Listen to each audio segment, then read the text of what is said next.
Bonjour, pasteur. Bonjour, comment? Très bien, mais je venais chez vous. Moi, j'ai sorti, tu veux dire quoi? Non, pasteur, il faut m'abattre dans malade. Ah bon?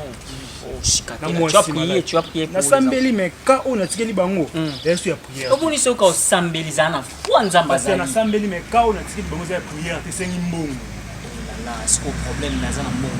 Badi malobi écoute qui n'a pas de malobi écoute net ko na bimi makolo na sana carburante na sana moté na remarqué le mot bon a dit mes enfants na remarqué le mot boy à chaque fois c'est na mbongo okalela ngaka mais ceux qui frère ou bien sœur moko aye asengi mbongo eza pona bongo te eza er mususu bango baye mbongo ezali net yo boy na sana poko son na lobata na sana proma mbongo sérieux mais pour notre bana, Nzamba Roussala, t'inquiète pas, Dieu assurera, ok?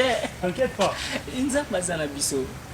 Parce que là, il y a une vidéo, na sœur Anita. Ah? Na la vidéo, na sœur Anita. Na publié mutaka no internet. Yaka. Anakazo, yaka. Okomi pasteur na komi. Ah, yaka anakazo. Longona kiloto za pantalon. Yo komi pasteur na boy. Te na boy réputation.